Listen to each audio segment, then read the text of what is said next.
Well, I have a story for you about something we did at Boy Scout summer camp when I was on the staff, about something that's going to go boom out in the lake in the middle of the night. It starts off, this is in 1960.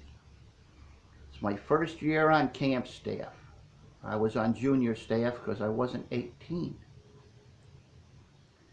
At the camp, we had attached staff and unattached staff.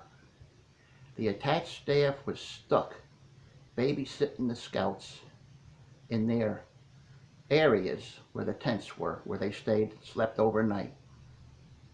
But the unattached staff, the staff that worked in the different program areas like the Craft Lodge, Nature Lodge, and so on, after the evening program, they were free to do whatever they want. And we didn't have any electronics to entertain us. So we had to be creative. One of the guys on the junior staff was a techno mechanical geeky guy. He brought some tools and equipment with him to summer camp. And among the things he brought with him was a big spool of telephone drop wire. Back then, telephones, everything was hardwired. There was no wireless phones. Also, we had light bulbs and flashlights. These were incandescent bulbs. They had a filament in them. A filament is a little coil of wire that when electricity goes through it, it glows bright. That's what gives you the light. If you break the glass off of the bulb and ignite, turn the electricity on to the filament will self-destruct in a few seconds. But wow, what a source of ignition. So, we wired the telephone line, soldered it to the bulb, one wire to the center part of the bulb and the other wire to the screw part, so we could complete the circuit. And then we needed something that the filament could ignite. Match heads. When you bought cigarettes back then, you're also given a book of matches, little cardboard matches, 20 matches in a book. So we proceeded to very carefully, each matchstick individually, crush the powder, crush the tips of the matches off.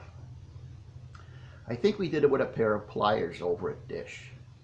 So we got a supply of highly ignitable crushed match heads.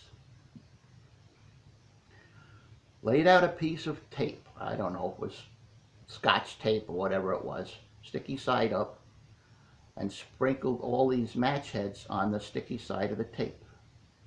And then wrapped it around what was left of the light bulb with the glass broken off it.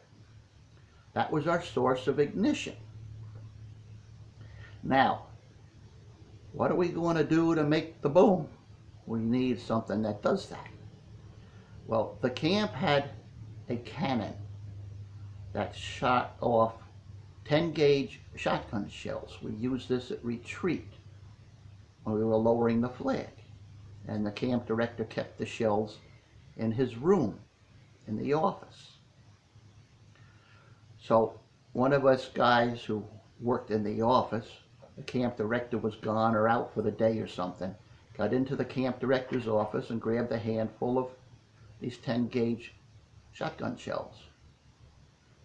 And we proceeded to open them up and dump the powder out.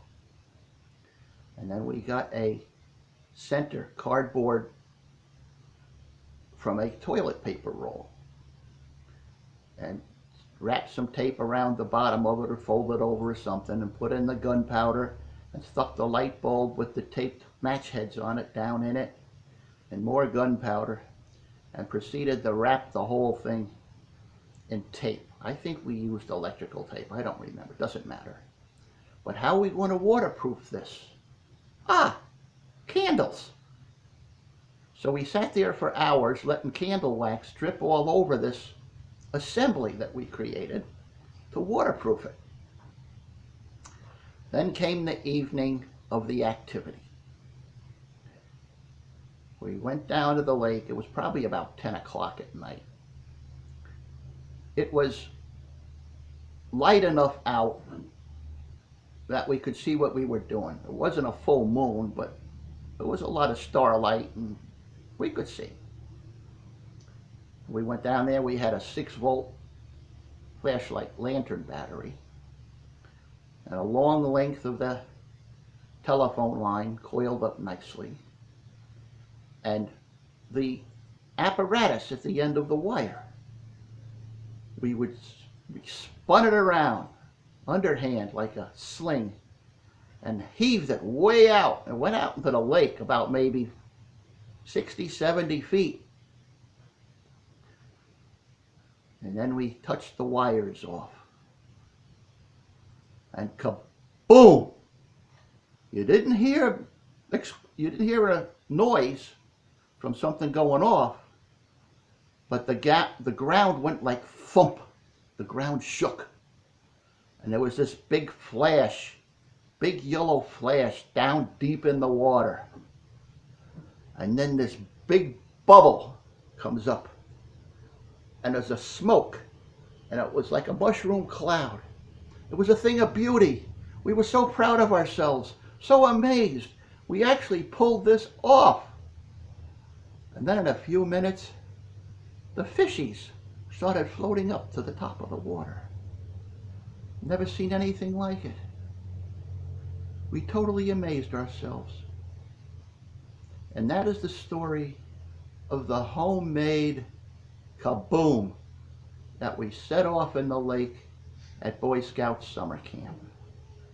It was a lot of fun in those days. We could get away with a lot of stuff. Well, that's the end of my story. Let's see if I can shut this camera off without making a big to-do about it.